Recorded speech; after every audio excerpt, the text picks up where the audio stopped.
Hi guys, this is Klazart bringing another audio commentary, and this time I'm commentating on Game 6 of the 7 series match of 7 series between Xavier and Flash. And this is being played on Taucross, and boy does this map bring back some memories. I've seen some great games of StarCraft on this from Xavier as well as other Zerg players, and as well as Protoss players. I think this is a map that generally is a fairly balanced map, and it'll be interesting to see how Flash copes with one of the more older style maps. Those seem to be the maps that he's struggled a little bit more on as compared to some of the newer maps. Although that being said, Taucross is a map that was played in the Pro League, I think, even last year, so with that in mind, he might very well be familiar with it. Xavier starting up here in Zerg, playing purple at the 1 o'clock position, and we've got Flash in teal, obviously playing Terran at the 10 o'clock position. Taucross is an interesting map because there's only 3 spawn points, and the other interesting feature of this map is that it does allow for strange strategies. It does allow players to rush and catch the opponent off guard. Xavier unfortunately scouting in the wrong direction, sending his overlord southwards, and you can see all sorts of games on Taucross, and I'm not sure what that message is, but it looks like a Flash fan. But those are clearly pictures of Flash taking the title this season, or last season I should say, since the new season is about to begin. But yeah, I think Taucross is an interesting match, and I think it'll make for an interesting game of StarCraft. It's been a good series overall, though I have to say that it's been a little bit samey thus far. Most of the games, apart from the first couple, have been very macro-oriented games. Once a player took the lead, they hung on to it, and it just goes to show how good these two guys are, that if you surrender the lead to them, it's very difficult to come back. That being said, Xavier did have a bit of a lead in Game 4, where Flash put in that incisive drop, and Xavier looks like he's gone for a 9 pool to start with. He's put down the spawning pool first. Flash now sending his SCV out to scout, not wanting to be caught blind. He started up a barracks first, and that's pretty safe, considering that on this map anything is possible and you don't know what your opponent is doing, and Flash is guessing right yet again. But yeah, a lot of the especially except for Game 4, I think the player who's taken the initial lead seems to have come out on top in the end. Xavier could have probably fast expanded here without too much risk, I think, but he's decided to put the spawning pool down first, and he's now putting down the hatchery. Flash's SCV is just going to come in straight in time, and Flash, again with the luck of the scout, he's both players scouting clockwise. Xavier heading towards the 6 o'clock base, Flash heading towards the right of him, right from his point of view, finding Xavier's base. He's going to see that spawning pool, and he's going to see those Zerglings. It's not going to bother him too much because he's got that racks up anyway to start with. He doesn't look anywhere near starting a command center yet, so Flash should be well positioned to handle this. Xavier's pumped out about 8 Zerglings, I think. He's made at least 6, probably 8, and Flash is going to have no trouble coping with this at all. And it's a bit unfortunate for Xavier, because had Flash scouted, had Xavier's base been somewhere else, and he would have had perhaps a bit more time. Flash immediately blocking off that choke, and this is one of the tactics that we've seen not only from Terran players but from other races as well. The ability to block off that choke.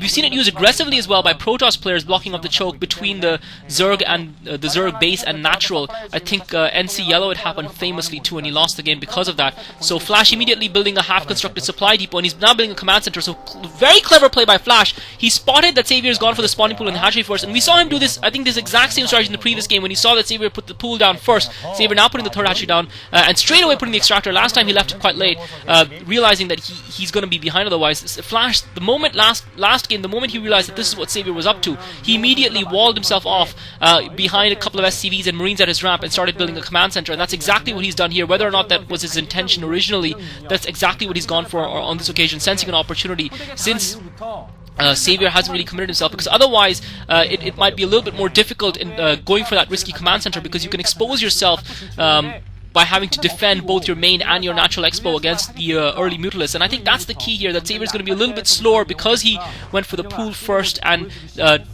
went for a few Zerglings. Because he did that, because he didn't either tech or fast expand, he would be a little bit slower. Now Flash has cancelled that supply depot, feeling comfortable enough. Now that he's got about 5 Marines out. Xavier still chasing that SCV around, wandering around in his base. He's got the 3 hatcheries up. He's now starting up his lair tech. And it's just a question of how this game is going to translate. Again, I think if you 9 pool is a fairly safe strategy to go for, even if it doesn't translate into too much damage to your opponent. I think it's still a fairly safe strategy. You can still come out with a win.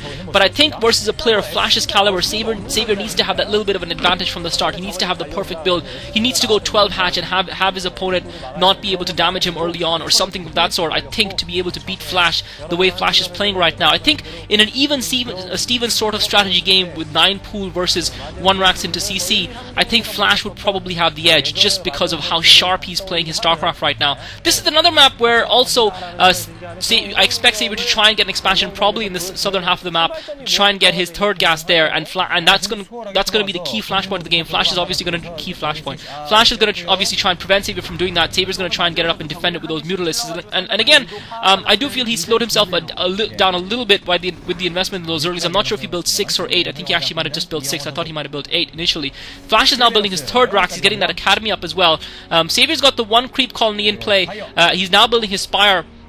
And it's just a question of, normally, again, when Savior was playing at his peak, we'd see him with a group of Zerglings sitting outside the opponent's main, keeping those Marines in play, and not allowing them to push forward. Flash has got the Academy up. We should expect to see a couple of medics out anytime soon. But the key for Savior is he shouldn't have to invest a lot of resources in Sunkens, and that's what he used to do. He used to avoid investing resources in Sunkens by keeping his opponent busy in his base. Instead, we've seen him constantly building these kind of defensive creep colonies way before he needs to. He's already started up his first Sunken. He's now started up his third creep colony. Flash hasn't gotten a single medic out yet, and Savior now maneuvering those Zerglings around the map, and maybe players who have more Flash now moving out with that medic and reinforcement. Maybe players who have more StarCraft wisdom than me can explain this. But is it as a result of Savior's starting strategy? I'm not sure.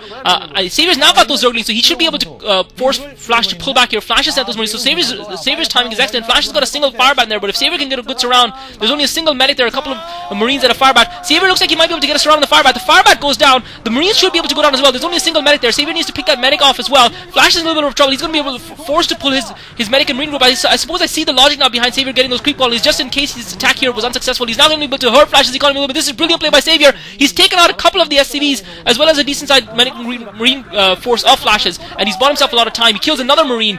He's going to get that scout off. Flash pumping out a couple of firebats. He's now going to be able to mop up the remainder of Savior's Zerglings. But Savior did a very effective job here, and this is exactly what I talked about Savior doing. In terms of keeping the opponent back in his base, and this is what a Zerg player should really do to a Terran player, and I think probably a more confident Savior would have done this without investing in those early 3 sunken colonies, which again he hasn't had to use once he put the Zerglings into maximum effect. And to me, this is just a sign of these little things that make the difference between Savior and his peak and Savior playing as he is now. Savior's now got those Mutalisks up, Flash getting those turrets up, and once again, obviously the harass is going to be crucial. Savior now getting that third hatchery, that third gas. He's trying to take it actually at the 3 o'clock position, closer to his base, making it easier to defend, but also making it easier for Flash to attack because he wouldn't have to split his forces. Savior managed to pick that SCV off before he can get the turret, and Flash is forced to bring his medic and Marine group behind. That mineral line of Flash is quite vulnerable. So Savior needs to do some decent damage here. He should probably use those supply depots as a point to actually attack those Marines. Savior managed to kill a couple of Marines off before he's ushered away by Flash's Marine force while he completes that turret.